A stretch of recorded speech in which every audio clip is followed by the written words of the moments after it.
Men kan det allesammans. Så landstorsmæver i omkvarvis og vinnemalen ville takka for fyrskiparen for innbjørnsene til hentan kunnigadegen om elbilar og for høve å si noen år.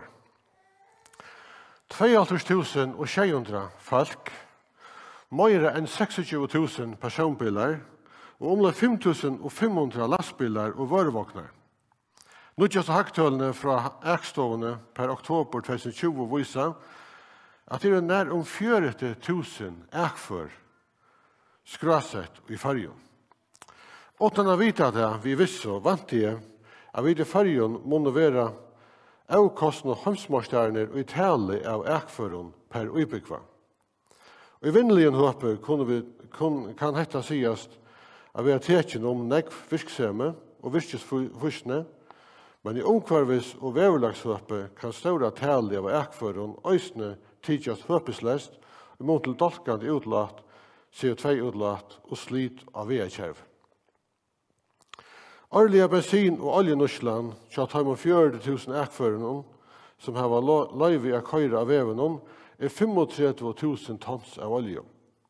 Dette sverer så atter til at årlige CO2-utlatet fra okkara personbilen, lastbilen, bussen og øren er 120.000 tons.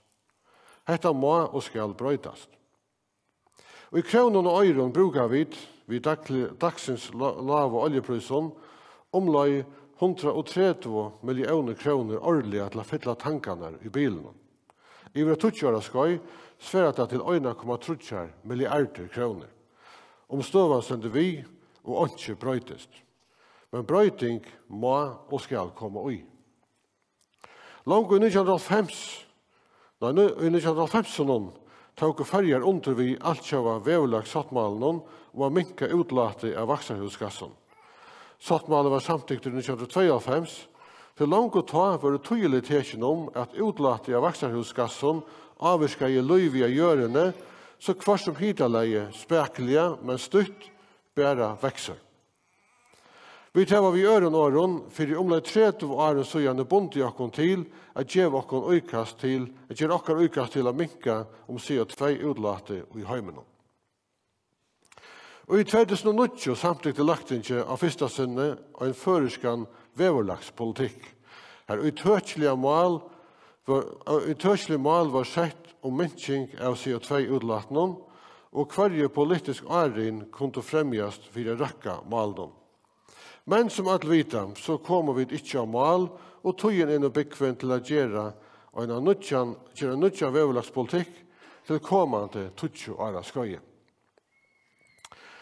Av til at orska og utlatt av vaksarhusgassen det tversøyer og som søk, har vi sett en balk å gjøre oppskott til en orsko- og veverlagspolitikk.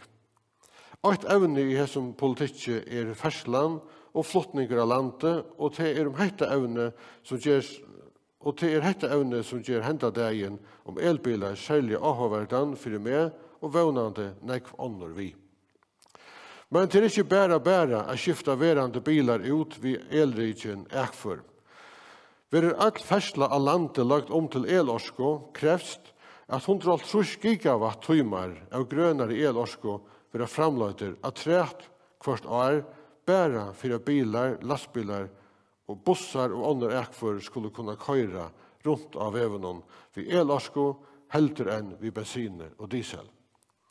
Meire tøtslige merker hetta at elorska fra omlag 300 vindmillon av støtt vid Huseie og Porskjere neivar for å fylle batteriene av bilen. Sånn er det tydelig at øremeien områdende at økja om elorsko framløsene ur værende orskekjeldon, og hinnemeien øysene områdende av vi har avtakere av grønne og elorskene, og hetta gjør vi at elektrifisere virksomhet av landet. Aller best om økt framløsene og økt nursla fylltja så vel som tilber. Samfunnslige vinningeren av minkingene eller minkande oljenusslene ikke bare minne innflutninger av olje og minne luftvalging, men også minne CO2-utlatt. Da bilferslan lagt om til elriken ekfør, så vil lagt vi el ur værende orskekjeldon, årlige minkingen av CO2-utlattet hele 120.000 tons. Forstreitnar for en skjøton orskeskifte av fersleøkene her i Førjun må sies å være rettelige gauar. Vi tar fram ur gauar møveløyker av framløye elorske ur værende orskeskjelton som vattne, vinte og sjøarfatle. Og okkara veastrekje det for det meste gau og stort, og vi har flere bilsøler som bjøver okkon elbiler av imiskon slæge og stødd. Understående og takknen til at løa bilene kjøtt og intelligent øysende takt, og for å være utbyggt så kvart som elbilene gjøres flere og flere.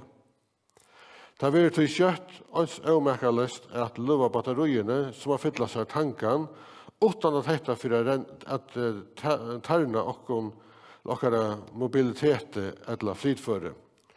Kjølene for rett og slett å male kjøtt og idé.